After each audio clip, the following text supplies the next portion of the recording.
We know who Sadie Sink is playing, Venom possibly returning, and the main villain of the movie.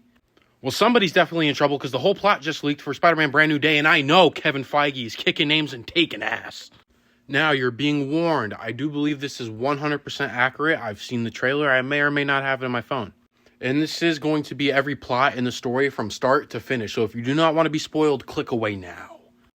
Now, obviously, the movie starts in a monologue, and we get a montage of what Peter's been doing as Spider-Man this whole time and the villains he's been facing, where they recreate iconic comic covers such as this one. Also, this one with Ramrod, Tarantula, and Boomerang. Now, the movie starts off by establishing that Peter is a ghost still. Very lonely, nobody knows who he is. He believes that Ned does not need him and MJ is better off without him. Now, it says that we see Peter kind of have emotional instability. I mean, who wouldn't in his scenario, right? But in this, he starts to feel sick. His body starts to change a little bit. His powers are affected. He starts to get organic webbing. But this doesn't excite him. It confuses him. It worries him. And it's pretty much like the shot of Tobey Maguire here. Like, what is happening to me? He's just very concerned. But he tries to just take it on the chin and go on with his day. Now, this is where we get the return of the Department of Damage Control, where they are currently tightening down on the city and they want to control anybody who has powers. One of them being Spider-Man. This is where we're introduced to Sadie Sink, and like it or not, she is playing Jean Grey.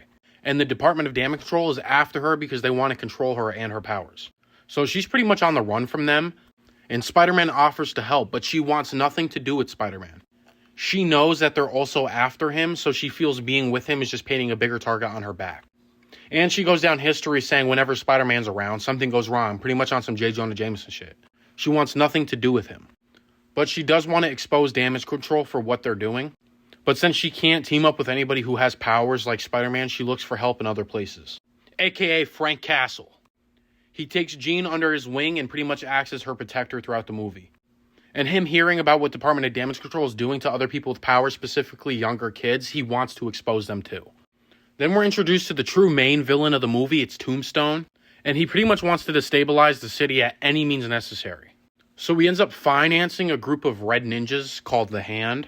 And they'll be pretty much doing all his dirty work for him in this movie. Now, the Department of Damage Control is transporting Scorpion, and the Hand shows up to break Scorpion out. But the Peter tingle goes off, and Spider-Man has to stop it. Now, he's tailing the moving convoy until they arrive to the prison where it crashes and shit goes down. The Hand jumps out, they start trying to free prisoners, and if you've played the Insomniac PS4 Spider-Man game, you know it's going to be pretty much like this here. But the Hand is everywhere. Freed Scorpion, they're trying to free as much prisoners as possible. Spider-Man's fighting them to his best ability as much as he can. But he starts to have severe issues with his powers. They start to not work. And this is where the Punisher shows up to help him. And they both manage to escape with their lives. Then we see Peter really emotionally unstable, and he goes through kind of inner turmoil. Like, he goes through this metamorphosis. And he does end up in a web cocoon similar to the Spider-Man the Other comic book series. And it's all generated from Peter's emotions, and the film really takes its time to touch on real-world problems like loneliness, anxiety, depression, suffering.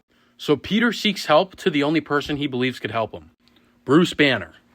Now, Peter keeps pressuring him for this help, so Banner eventually folds and says that he will try to create a serum to help him. Now, during this, Tombstone gets word about the prison ambush, and he pretty much just wants to eliminate Spider-Man at all costs.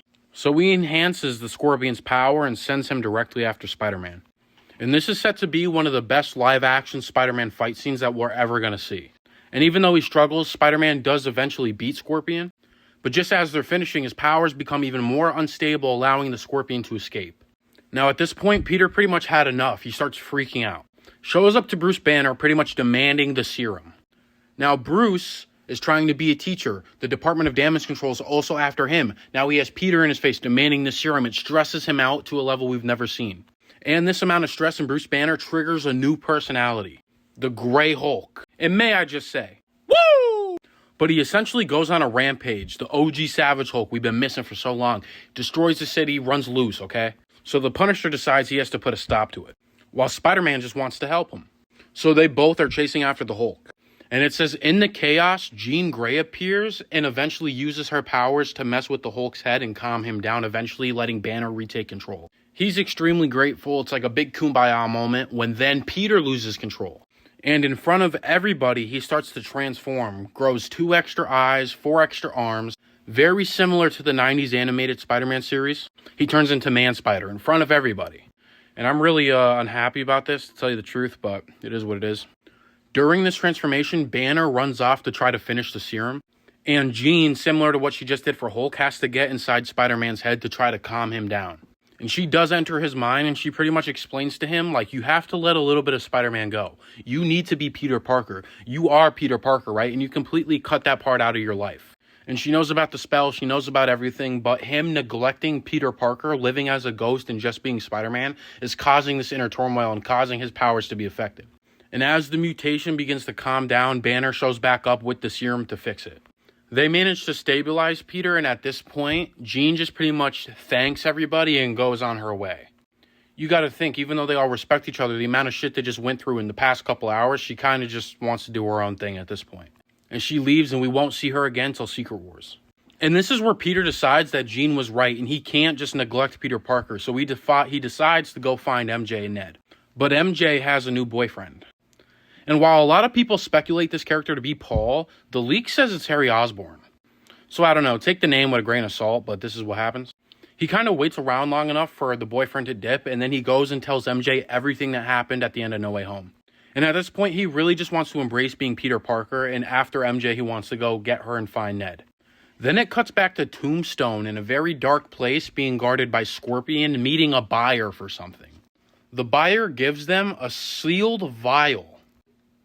Scorpion and Tombstone look at each other, then look at the vial, and it's the symbiote, the piece that Venom left in the post-credit scene.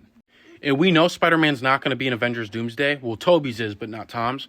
This sets it up perfectly for him to lead right into the symbiote for Secret Wars, like in the comics. And then the movie pretty much just ends there. Kind of on an entendre of cliffhangers. And I will say I was very skeptical of this movie because when you ask a casual fan, now I know there's a lot of people who like TASM 2 and Sam Raimi's Spider-Man 3, but when you ask just a casual fan on the street, what are the worst two Spider-Man movies? They will give you Sam Raimi's Spider-Man 3 and TASM 2, and that's because of the amount of things going on inside that movie. So Spider-Man Brand New Day having all these new characters, all these villains, all these story plots, the Spider-Man the Other, the Cocoon, right? All of it, introducing Jean Grey, right? All of this stuff. I'm like, okay, this movie's probably not going to be so good. But after hearing the way everything plays out, other than the fact he actually turns into Man-Spider, I actually kind of think I'm excited for this movie. Like, I really am excited for this movie. Super excited to see him fight with Scorpion. And just the way they're setting all this up, I know this shit really means something to me, man.